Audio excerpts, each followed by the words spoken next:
Hello students, R K classes में आपका स्वागत है। इससे पहले वाली क्लास में हमने जो नोवा चैप्टर था उसका डेरिवेशन पार्ट क्या कर लिया था, कंप्लीट कर लिया था। अब आपके पास में डेरिवेशन पार्ट के अंदर किसी भी भैया बहना को किसी भी टॉपिक में कोई प्रॉब्लम है तो आप व्हाट्सएप पे या कमेंट्स करके बता सकते हैं। उस टॉपिक को दोबारा से रिपीट कर दिया जाएगा या फिर आपके पास में उसको दूसरे वे में समझा दिया जाएगा। अगर जिस वे में आपको पढ़ाया गया है उस वे में आपको समझ में नहीं आया है तो दूसरे वे में आपको समझा दिया जाएगा। तो अब उस चैप्टर के जो आंकिक क्वेश्चन न्यूमेरिकल पार्ट बचा हुआ है और पीछे के क्वेश्चन बचे हुए हैं उनको हम क्या करेंगे, जब अपना फिजिक्स का पूरा पार्ट क्या हो जाएगा, साइंस के अंदर कंप्लीट हो जाएगा, तब उसके न्यूमेरिकल और आंकिक क्वेश्चन जो न्यूमेरिकल है उनको क्या करेंगे, सोल्व करेंगे। क्योंकि एक बार आप डेरिवेशन पार्ट को अच्छे से समझ लो, डेरिवेशन पार्ट को अच्छे से समझने के पश्चात जो न्यूमेरिकल है और पीछे के जो क्वेश्चन है उनको सोल्व करने में कोई तकलीफ नहीं होगी और जो पीछे के क्वेश्चन है वो आसानी से क्या हो जाएंगे, याद हो जाएंगे आपको एक बार में ही। तो अब इससे अगले वाले चैप्टर की हम बात करते हैं। वो चैप्टर आपके पास में लेसन 10 जो 10वां चैप्टर है, वो चैप्टर कौन सा है, विद्युत धारा। कौन सा चैप्टर है, विद्युत धारा। तो आपके पास में अब विद्युत धारा के बारे में हम संपूर्ण जानकारी इस 10वें चैप्टर में क्या करेंगे, प्राप्त करेंगे कि आपके पास में विद्युत धारा होती क्या है, इसके साथ और कौन कौन सी राशियां होती हैं, विद्युत धारा प्रवाहित कैसे होती है, ये क्या है, इन सब के बारे में हम क्या करेंगे, जानकारी प्राप्त करेंगे। तो आपके पास में जो विद्युत धारा है इसके अंदर फर्स्ट जो पॉइंट आता है वो है आपके पास में विद्युत धारा। तो यहां पे टॉपिक डाल रहा हूं मैं, टॉपिक आपके पास में विद्युत धारा या इलेक्ट्रिक करंट, इलेक्ट्रिक करंट। अब आपके पास में बात करते हैं कि विद्युत धारा होती क्या है, विद्युत धारा होती क्या है, विद्युत धारा किसे कहते हैं। तो इसको अच्छे से समझना कि आपके पास में कोई चालक तार है, इस चालक तार के अंदर आवेश क्या होता है, प्रवाहित होता है। कोई चालक तार है, उस चालक तार के अंदर क्या होता है, आवेश प्रवाहित होता है। तो आवेशों के प्रवाह की जो दर होती है, आवेशों के प्रवाह की, प्रवाह का मतलब होता है बहना, आवेशों के बहने की जो दर होती है उसे क्या कहते हैं, विद्युत धारा कहते हैं। अब आपके पास में बात आती है कि आवेश होता क्या है, आवेश होता क्या है। तो आवेश को भी अच्छे से समझ लेना कि जब दो वस्तुओं को आपस में रगड़ा जाता है, जब दो वस्तुओं को आपस में रगड़ा जाता है तो उन दोनों वस्तुओं पर एक ऐसा गुण आ जाता है जिससे या तो वो एक दूसरे को आकर्षित करने लगते हैं या एक दूसरे को क्या करने लगते हैं, प्रतिघर्षित करने लगते हैं। तो वस्तुओं के इस गुण को ही हम क्या कहते हैं, आवेश कहते हैं। क्या कहते हैं, आवेश कहते हैं। तो बात करते हैं विद्युत धारा की डेफिनेशन की। तो अभी मैंने आपको बताई है कि विद्युत धारा किसे कहते हैं, कि किसी चालक तार में आवेशों के बहने की जो दर है उस दर को क्या कहते हैं, विद्युत धारा कहते हैं। या आवेश प्रवाहित होने की जो दर है उसे क्या कहते हैं, विद्युत धारा कहते हैं। अगर ये समझ में नहीं आया है तो इसकी दूसरी डेफिनेशन समझ लेना कि आवेशों के सतत लगातार प्रवाहित होने की जो मान है उसे क्या कहते हैं, विद्युत धारा कहते हैं। तो इसकी डेफिनेशन बोल सकते हैं, आवेशों के सतत प्रवाह की दर को क्या बोल सकते हैं, हम विद्युत धारा बोल सकते हैं। तो अब आपके पास में कोई चालक तार है और इस चालक तार के अंदर t समय के अंदर q आवेश क्या होते हैं, प्रवाहित होते हैं। तो आपके पास में कोई चालक तार है, उस चालक तार के अंदर कितने समय में, t समय में कितने आवेश, q आवेश क्या होते हैं, प्रवाहित होते हैं। q आवेश क्या होते हैं, प्रवाहित होते हैं। तब आपके पास में विद्युत धारा I बराबर कितना हो जाएगा, Q अपॉन में T होगा। I बराबर कितना होगा, Q अपॉन में T। तो आपके पास यहाँ डेफिनेशन स्वयं बता रही है कि आपके पास में किसी चालक तार में आवेशों के जो प्रवाह की दर है, समय के साथ जो परिवर्तित होने की जो दर है वो आपके पास क्या है, आपके पास में I बराबर Q अपॉन में T है, विद्युत धारा कहलाती है। तो I बराबर हो गया Q अपॉन में T। अब आपके पास में जो विद्युत धारा है इसकी कोई भी दिशा नहीं होती है, कोई भी दिशा नहीं होती है। इस कारण से जो विद्युत धारा है क्या है, एक अदिश राशि है। क्या है? अदिश राशि। क्योंकि किसी भी बिंदु के ऊपर जो विद्युत धारा है वो सदिश संयोजन नियमों की पालना नहीं करती है, और आपके पास में इस कारण से जो विद्युत धारा है उसको क्या कहा जाता है, एक अदिश राशि कहा जाता है। अब आपके पास में विद्युत धारा के अंदर मान लिया तो Q आवेश प्रवाहित हो रहे हैं। यदि आपके पास में चालक तार के अंदर तो क्या उपस्थित होते हैं, इलेक्ट्रॉन उपस्थित होते हैं। क्या उपस्थित होते हैं? इलेक्ट्रॉन उपस्थित होते हैं। यदि चालक तार के अंदर n इलेक्ट्रॉन क्या होते हैं, प्रवाहित होते हैं, तब आपके पास में विद्युत धारा क्या होगी। तो यहां पे लिखेंगे यदि चालक तार में n इलेक्ट्रॉन प्रवाहित होते हैं, तब विद्युत धारा I बराबर हो जाएगा NE बटे कितना हो जाएगा, T। NE बटे कितना हो जाएगा, T। यहां N है आपके पास में इलेक्ट्रॉनों की संख्या और E है आपके पास में इलेक्ट्रॉनों के ऊपर आवेश। जो E है वो क्या है आपके पास में इलेक्ट्रॉन पर आवेश, इलेक्ट्रॉन पर आवेश। और आपके पास में जो इलेक्ट्रॉन के ऊपर आवेश होता है उसका आपके पास कितना मान होता है, उसका मान होता है 1.6 मल्टीप्लाई 10 की पावर -19 कूलाम होता है। क्या होता है? कूलाम।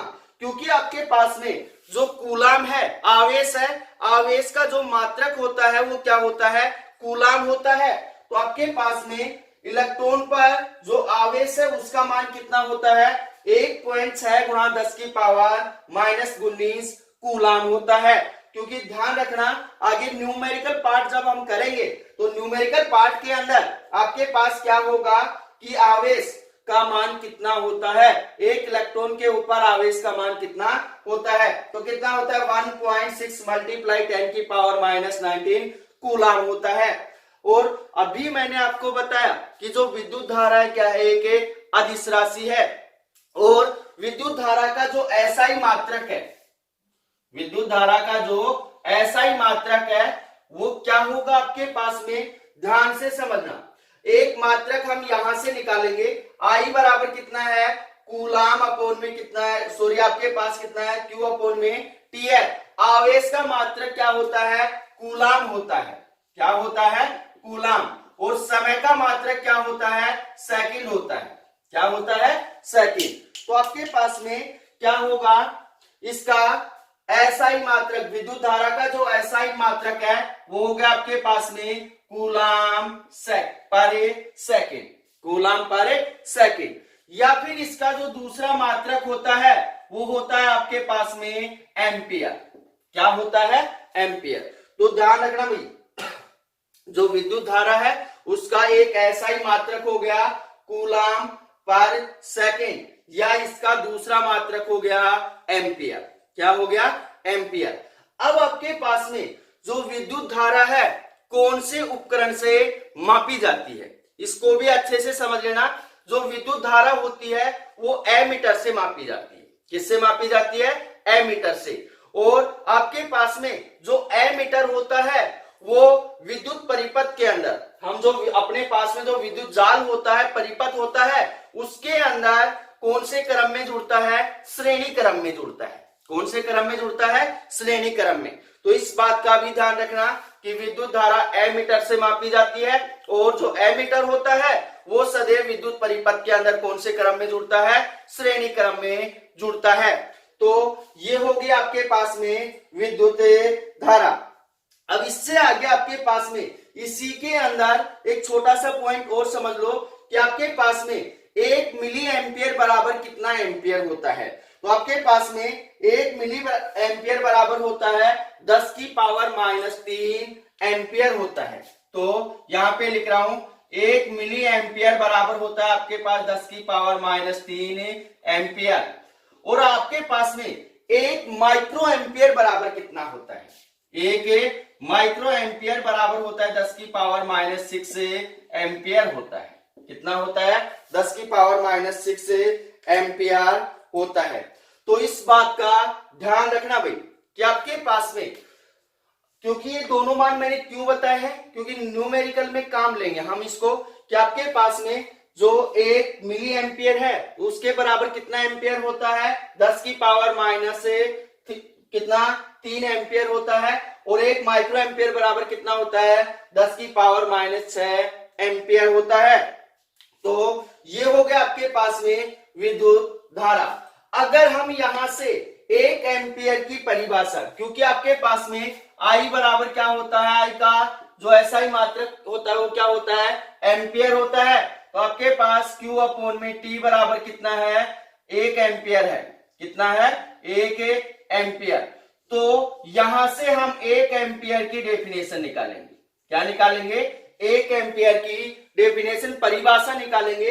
तो 1 एम्पियर की डेफिनेशन क्या होगी उसको अच्छे से समझना, कि आपके पास जब किसी विद्युत परिपथ के अंदर, जब किसी विद्युत परिपथ के अंदर 1 सेकंड के अंदर T बराबर कितना है? 1 सेकंड में कितना? Q बराबर 1 कूलाम आवेश क्या होता है? प्रवाहित होता है। तो उस परिपथ के अंदर जो प्रवाहित धारा है क्या कहलाती है? 1 एम्पियर धारा कहलाती है। तो डेफिनेशन दोबारा से सुन लेना कि आपके पास जब किसी विद्युत परिपथ के अंदर T बराबर 1 सेकंड में और कितना? Q बराबर 1 कूलाम आवेश क्या होता है? प्रवाहित होता है, तब उस परिपथ के अंदर जो प्रवाहित धारा है उसे क्या कहते हैं? 1 एम्पियर धारा कहते हैं। तो ये 1 एम्पियर की डेफिनेशन इंपॉर्टेंट है, क्योंकि बोर्ड एग्जाम में पूछी जाती है कि 1 एम्पियर की परिभाषा लिखिए। तो दोबारा से सुन लेना कि जब किसी विद्युत परिपथ के अंदर 1 सेकंड में 1 कूलाम आवेश क्या होता है? प्रवाहित होता है, तब उस परिपथ के अंदर जो प्रवाहित धारा है उसे क्या कहते हैं? 1 एम्पियर धारा कहते हैं। तो अब आपके पास में इसी के ऊपर एक छोटा सा न्यूमेरिकल कर लेते हैं। तो न्यूमेरिकल क्या है आपके पास में? न्यूमेरिकल है कि 1 कूलाम आवेश में, 1 कूलाम आवेश में इलेक्ट्रॉनों की संख्या ज्ञात कीजिए। तो यहां पे आपके पास में 1 कूलाम आवेश में इलेक्ट्रॉनों की संख्या क्या करनी है? आपको निकालनी है। तो अब आपके पास में जो कूलाम Q बराबर दे रखा है, कितना दे रखा है? 1 कूलाम दे रखा है। कितना दे रखा है? 1 कूलाम दे रखा है। और आपके पास में इलेक्ट्रॉनों की संख्या n का मान क्या करना है? आपको निकालना है। तो आपके पास में विद्युत धारा की परिभाषा से I बराबर कितना होता है? Q अपॉन में T होता है। इस उत्तर की तो हमें आवश्यकता ही नहीं पड़ेगी, क्योंकि आपके पास में जो आवेश होता है Q बराबर कितना होता है? N E होता है। जो कुल आवेश होता है Q बराबर कितना होता है? N E होता है। Q बराबर कितना दे रखा है? 1 कूलाम दे रखा है। और हम जानते हैं 1 इलेक्ट्रॉन के ऊपर आवेश कितना होता है? 1.6 गुणा 10 की पावर माइनस 19 कूलाम होता है। तो यहां लिखेंगे, चूंकि आपके पास E बराबर कितना है? 1.6 मल्टीप्लाई 10 की पावर माइनस 19 कूलाम है। तो दोनों मान उठाकर यहां डालेंगे। Q बराबर कितना है? 1 कूलाम है। 1 कूलाम बराबर कितना होगा? N इंटू E का मान कितना है? 1.6 मल्टीप्लाई 10 की पावर माइनस 19 कूलाम। कूलाम से कूलाम क्या हो गया? कैंसिल हो गया। मान किसका निकालना है? हमें N का निकालना है। तो N बराबर कितना होगा आपके पास? 1 अपॉन में 1.6 मल्टीप्लाई 10 की पावर माइनस 19 होगा। कितना होगा? 19। तो आपके पास में यहां पे इससे आगे ध्यान से समझना कि आपके पास 10 की पावर माइनस जो 19 है ऊपर जाएगी, किस में हो जाएगी? प्लस में हो जाएगी। किस में हो जाएगी? प्लस में हो जाएगी। तो आपके पास में n बराबर कितना हो जाएगा?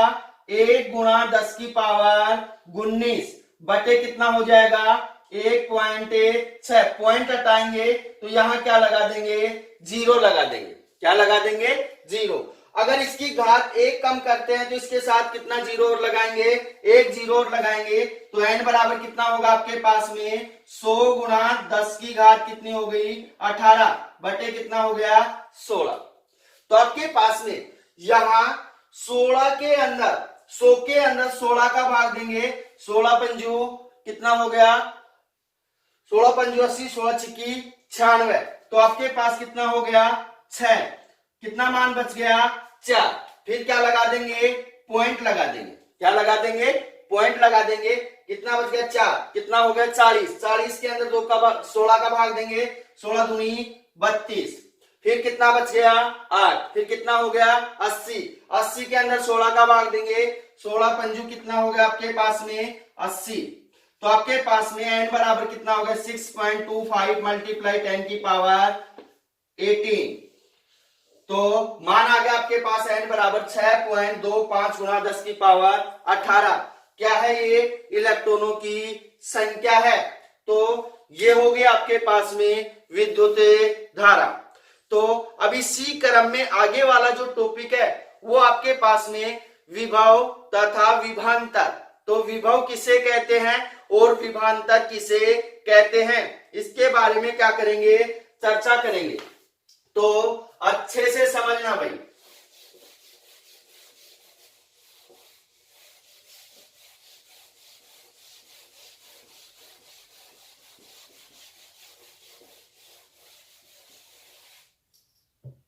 अगला टॉपिक आपके पास में विभव तथा विभवांतर,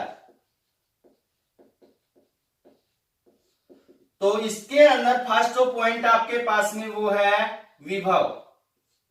क्या है विभव, तो विभव किसे कहते हैं, विभव किसे कहते हैं, इससे पहले वाले टॉपिक ने हमें क्या बताया है विद्युत धारा का मान निकाला है हमने, तो विभव किसे कहेंगे उसको ध्यान से सुनना कि आपके पास में एकांक धनावेश को, कितने आवेश को, एकांक धनावेश को कहां से अनंत से विद्युत क्षेत्र में स्थित किसी बिंदु तक लाने के लिए किया गया जो कार्य है वो क्या कहलाता है विभव कहलाता है। क्या कहलाता है विभव कहलाता है। डेफिनेशन दोबारा से सुन लेना, क्योंकि आपके पास जब किसी चालक तार के अंदर Q आवेश क्या होते हैं प्रवाहित होते हैं, तो उस चालक तार के चारों ओर क्या उत्पन्न होता है विद्युत क्षेत्र उत्पन्न होता है और चुंबकीय क्षेत्र भी उत्पन्न होता है। तो आपके पास में विभव की डेफिनेशन क्या होगी उसको ध्यान से सुनना कि एकांक धनावेश को, किसको, एकांक धनावेश को अनंत से विद्युत क्षेत्र में स्थित किसी बिंदु तक लाने के लिए किया गया जो कार्य है वो कार्य क्या कहलाता है विद्युत विभव कहलाता है। इसलिए आपके पास में विद्युत विभव V बराबर कितना हो जाएगा W अपॉन में Q, W अपॉन में Q। तो आपके पास यहाँ पे ध्यान रखना इसकी डेफिनेशन हम यहां से बना सकते हैं। अगर आपको ये समीकरण याद है कि V बराबर W अपॉन में क्या है Q है, तो इसकी डेफिनेशन हम बना सकते हैं कि एकांक आवेश को अनंत से विद्युत क्षेत्र में किसी बिंदु तक लाने के लिए किया गया कार्य ही क्या कहलाता है विद्युत विभव कहलाता है। अब इसी के अंदर आपके पास में अगला जो पॉइंट आता है वो है आपके पास में विभवांतर। क्या है विभवांतर, तो विभवांतर किसे कहते हैं उसको अच्छे से समझना कि आपके पास में एकांक आवेश को किसी विद्युत परिपथ के अंदर एकांक आवेश को विद्युत क्षेत्र के एक बिंदु से दूसरे बिंदु तक ले जाने के लिए किया गया जो कार्य है, किसी एकांक धनावेश को विद्युत क्षेत्र में एक बिंदु से दूसरे बिंदु तक ले जाने में किया गया जो कार्य है वो कार्य ही क्या कहलाता है विभवांतर कहलाता है। इसलिए आपके पास में इस बिंदु के ऊपर विभव का मान कितना है V है और इस बिंदु के ऊपर विभव का मान कितना है V भी है। तो यहां पे ध्यान देना कि आपके पास में दोनों, या आपके पास इसकी दूसरी डेफिनेशन हम बोल सकते हैं कि विद्युत क्षेत्र के अंदर दो विभवांतरों का जो अंतर होता है, दो विभवांतरों का जो अंतर होता है उसे हम क्या कहते हैं विभवांतर कहते हैं। तो आपके पास क्या होगा, VB माइनस में VA बराबर कितना होगा आपके पास में W अपॉन में कितना होगा, Q होगा। W अपॉन में क्या होगा, Q। तो यहां पे ध्यान रखना भाई इन दोनों में अंतर है। इसमें एकांक धनावेश को हम कहां से उठाकर लेके आ रहे हैं, अनंत से लेके आ रहे हैं, परंतु इसके अंदर एकांक धनावेश को हम क्या कर रहे हैं, विद्युत क्षेत्र के अंदर एक बिंदु से दूसरे बिंदु तक ले जा रहे हैं। और दोनों के अंदर किए गए कार्य का मान यहाँ क्या कहलाता है, विभव कहलाता है, और यहाँ क्या कहलाता है, विभवांतर कहलाता है। तो आपके पास यहाँ पे ध्यान से समझना कि अब इससे आगे क्या होगा कि आपके पास में जो विद्युत विभव है उसका SI मात्रक क्या होगा, उसका SI मात्रक क्या होगा। तो आपके पास में विद्युत विभव का जो SI मात्रक है, कार्य का मात्रक क्या होता है, जूल, आवेश का मात्रक कूलम, आवेश का मात्रक कूलम। और यहाँ पे आपके पास जो विभवांतर है उसका भी क्या होगा आपके पास में जूल पारे कूलम होगा। तो दोनों का मात्रक क्या होगा, समान होगा, दोनों का मात्रक क्या होगा, समान होगा। अब आपके पास में जो विभव है, विभव का आपके पास दूसरा जो मात्रक होता है क्या होता है, वोल्ट होता है, और विभवांतर का भी कितना होता है, वोल्ट होता है, क्या होता है, वोल्ट। तो ध्यान रखना कि आपके पास में विभव किसे कहते हैं और विभवांतर किसे कहते हैं। तो विभव की डेफिनेशन मैंने आपको बता दी है कि एकांक धनावेश को कहां से उठा रहे हैं, अनंत से, और विद्युत क्षेत्र में स्थित किसी बिंदु तक लाने के लिए किया गया कार्य क्या कहलाता है, विभव कहलाता है। और विभवांतर क्या होता है कि आपके पास में किसी एकांक धनावेश को विद्युत क्षेत्र में एक बिंदु से दूसरे बिंदु तक ले जाने के लिए किया गया कार्य क्या कहलाता है, विभवांतर कहलाता है। तो V बराबर W अपॉन में Q, VB माइनस VA बराबर कितना होगा, W अपॉन में Q। तो विभवांतर की हम दूसरी डेफिनेशन भी बोल सकते हैं कि विद्युत क्षेत्र के अंदर दो बिंदुओं के मध्य जो विभव का अंतर होता है, विभव का अंतर होता है, उसे क्या कहते हैं, विभवांतर कहते हैं। क्या कहते हैं, विभवांतर कहते हैं। इसलिए VB माइनस VA बराबर कितना होगा, W अपॉन में Q। और दोनों के जो SI मात्रक है वो क्या होते हैं, समान होते हैं, जूल पर कूलम, जूल पर कूलम, वोल्ट वोल्ट। तो इसके अंदर कोई परिवर्तन नहीं होता है। अब उससे आगे आपके पास में जो क्वेश्चन है वो आपके पास में अगर इसके ऊपर न्यूमेरिकल आता है, चाहे विभव हो या विभवांतर हो, तो उसको हम आसानी से क्या कर सकते हैं, सोल्व कर सकते हैं। अब यहाँ पे ध्यान रखना कि जो विभव है या विभवांतर है उसका मापन किससे किया जाता है, किससे किया जाता है। तो जो विभव या विभवांतर है उसका मापन वोल्ट मीटर से किया जाता है। किससे किया जाता है, वोल्ट मीटर से। और जो वोल्ट मीटर होता है ये क्या होता है, विद्युत परिपथ के अंदर सदैव कौन से क्रम में लगता है, समांतर क्रम में लगता है। कौन से क्रम में लगता है, समांतर क्रम में लगता है। तो कंफ्यूज मत होना भाई, आपके पास में विद्युत धारा का मापन किससे किया जाता है, एमीटर से किया जाता है। और एमीटर कौन से क्रम में लगता है, श्रेणी क्रम में लगता है, सदैव श्रेणी क्रम में लगेगा। और विभव और विभवांतर का मापन किससे किया जाता है, वोल्ट मीटर से किया जाता है। और जो वोल्ट मीटर होता है वो कौन से क्रम में होता है, समांतर क्रम में जुड़ता है। तो ये हो गया आपके पास विभव व विभवांतर। अब इससे अगले वाला जो टॉपिक आपके पास में वो है विद्युत परिपथ के अंदर आपके पास जो महत्वपूर्ण सांकेतिक चिन्ह है वो क्या क्या है। ये हम बुक में भी देख के पढ़ सकते हैं कि हम बैटरी को किससे प्रदर्शित करते हैं, प्रतिरोध को किससे प्रदर्शित करते हैं, और आपके पास में जो धारा नियंत्रक है उसको किससे प्रदर्शित करते हैं, कुंजी को किससे प्रदर्शित करते हैं, और आगे आपके पास में जो क्या है वोल्ट मीटर है उसको किससे प्रदर्शित करते हैं, एमीटर को किससे प्रदर्शित करते हैं। तो इसको मैं समझा देता हूं कि आपके पास में जो बैटरी या सेल होता है उसको हम विद्युत परिपथ के अंदर इस सांकेतिक चिन्ह से क्या करते हैं, प्रदर्शित करते हैं। इस सांकेतिक चिन्ह से क्या करते हैं, प्रदर्शित। अगर आपको ऐसा चिन्ह दिखाई देता है तो आप समझ जाना ये क्या है, आपके पास में बैटरी है। उससे आगे आपके पास में जो कुंजी है या पलक है उसको हम किससे प्रदर्शित करते हैं, इस प्रकार से प्रदर्शित करते हैं। ये जो सांकेतिक चिन्ह है ये किसका है, कुंजी या पलक का है। अब यहाँ पे इसके अंदर दो कंडीशन होती है भाई, वो कंडीशन भी आप समझ लेना। अगर आपके पास में ये जो कुंजी है और इसके मध्य ये डॉट लगी हुई है, क्या है, डॉट लगी हुई है, तब तो आपके पास ये कुंजी क्या है, चालू अवस्था में है। जो स्विच है वो क्या है, चालू अवस्था में है।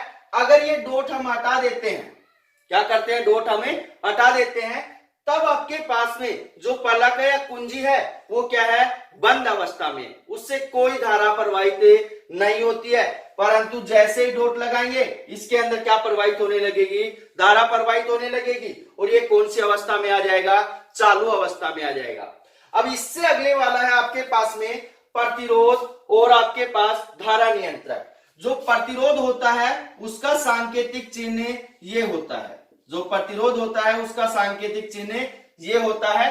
और आपके पास में जो धारा नियंत्रक होता है, धारा को जो कंट्रोल करता है, नियंत्रित करता है, उसका जो सांकेतिक चिन्ह होता है वो ये होता है भाई। तो कंफ्यूज मत होना, अगर आपके पास में ऐसा सांकेतिक चिन्ह है तो आप क्या समझोगे, आपके पास में ये क्या है, धारा नियंत्रक है, और आपके पास में ये क्या है, प्रतिरोध आर है।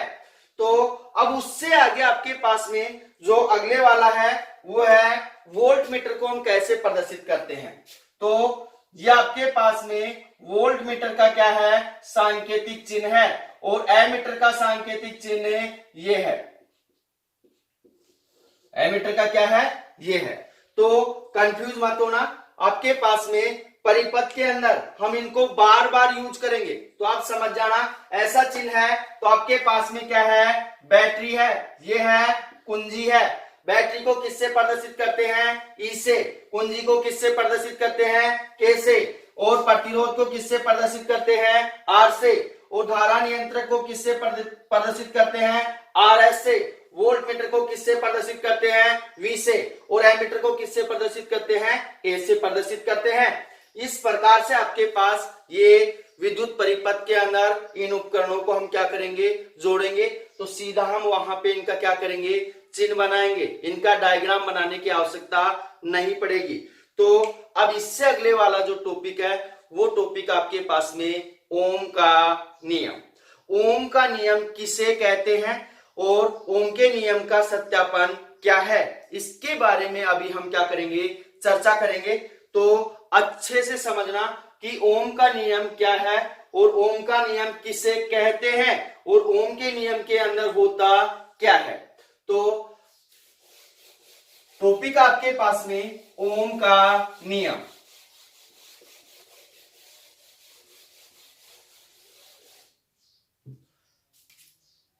टॉपिक क्या है, ओम का नियम। ओम का नियम क्या कहता है, ओम का नियम क्या कहता है, तो इसको अच्छे से समझना कि आपके पास में कोई चालक तार है, इस चालक तार की भौतिक अवस्था, भौतिक अवस्थाओं के अंदर कौन कौन से मान आते हैं, लंबाई हो गई, अनुप्रस्थ काट क्षेत्रफल हो गया, दाब हो गया, ताप हो गया, आदि में परिवर्तित किए बिना आपके पास में किसी चालक तार की भौतिक अवस्था, भौतिक अवस्था के अंदर क्या क्या आ गया आपके पास, लंबाई आ गई, अनुप्रस्थ काट क्षेत्रफल आ गया, ताप आ गया, दाब आ गया, आदि में परिवर्तित किए बिना इस चालक तार के अंदर विद्युत धारा प्रवाहित की जाती है। इस चालक तार के अंदर क्या की जाती है, विद्युत धारा प्रवाहित की जाती है।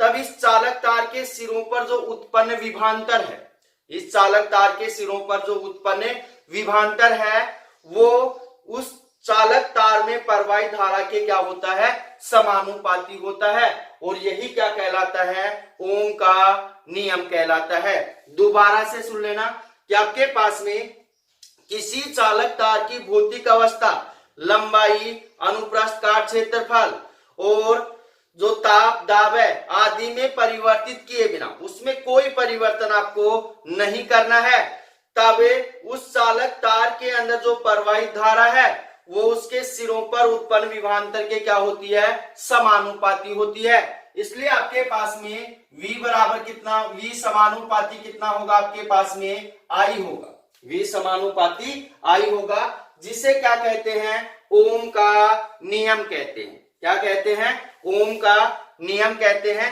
अब आपके पास में यहाँ ओम के नियम से V समानुपाती I आ गया है। समानुपाती का चिन्ह हम यहां से हटाएंगे तो आपके पास V बराबर कितना होगा, I R होगा। V बराबर कितना होगा, I R होगा। यहां R क्या है, एक नियतांक है। R क्या है, नियतांक है। तो यहां पे लिख रहा हूं, यहां R एक नियतांक है। R क्या है, एक नियतांक है जिसे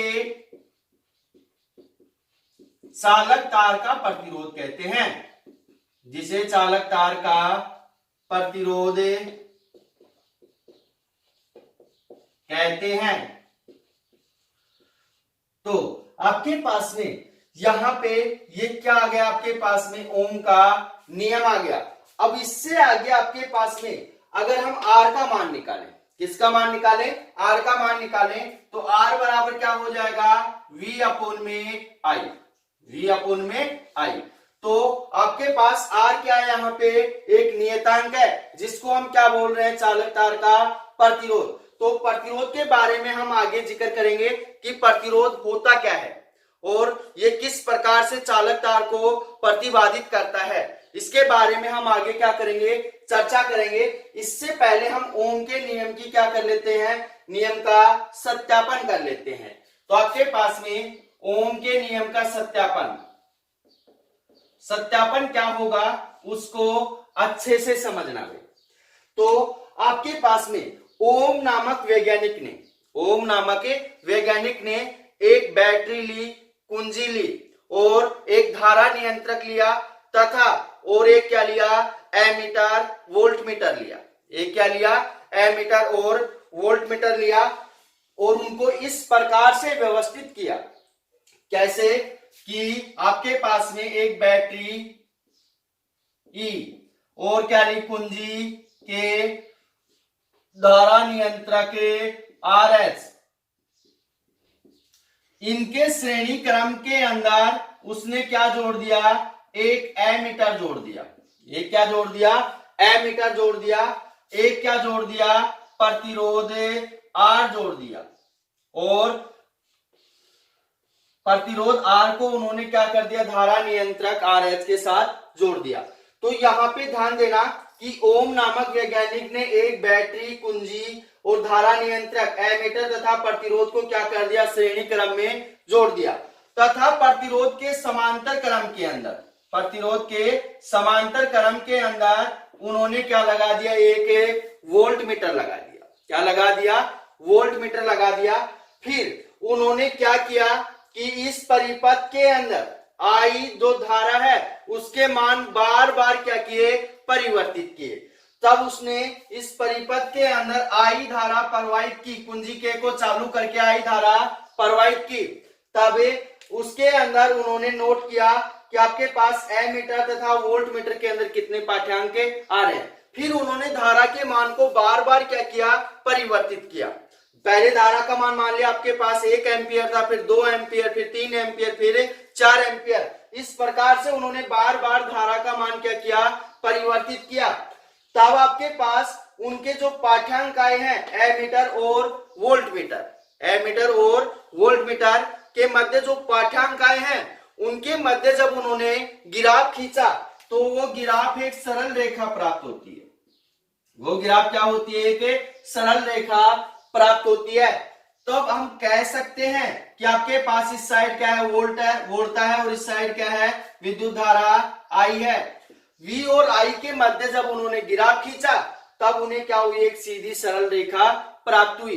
तो आपके पास यहाँ पे कई बार बोर्ड एग्जाम में पूछा जाता है, छोटा क्वेश्चन आधा नंबर का, कि ओम के नियम से V तथा I के मध्य ग्राफ खींचे। तो V तथा I के मध्य जो ग्राफ है वो क्या है, एक सीधी सरल रेखा है। तो सीधी सरल रेखा ये क्या बताना चाह रही है कि आपके पास जैसे जैसे आप धारा का मान बढ़ाते जाओगे वैसे वैसे आपके पास वोल्टा का मान भी क्या होगा, बढ़ता जाएगा। और जैसे जैसे आप धारा का मान क्या करते जाओगे, कम करते जाओगे, वैसे वैसे वोल्टा का मान भी क्या होता चला जाएगा, कम होता चला जाएगा। तो ये हो गया आपके पास ओम के नियम का सत्यापन। अब उससे आगे आपके पास में जो टॉपिक है वो है आपके पास में प्रतिरोध, क्योंकि मैंने अभी ओम के नियम के अंदर R बराबर कितना निकाला है, V अपॉन में I निकाला है। तो इस टॉपिक के बारे में जो प्रतिरोध है, प्रतिरोधकता है, प्रतिरोधों का जो संयोजन है, ये क्या करेंगे, अगले कालांश में डिस्कस करेंगे। तो जितना पढ़ा है उसके अंदर किसी भी भैया बहना को किसी भी टॉपिक में कोई प्रॉब्लम है तो आप कमेंट्स करके या व्हाट्सएप पे मैसेज करके बता सकते हैं, उसका सॉल्यूशन कर दिया जाएगा। तो हमारे वीडियो को लाइक कीजिए, शेयर कीजिए और हमारे YouTube चैनल को सब्सक्राइब कीजिए। मिलते हैं छोटे से ब्रेक के बाद। धन्यवाद।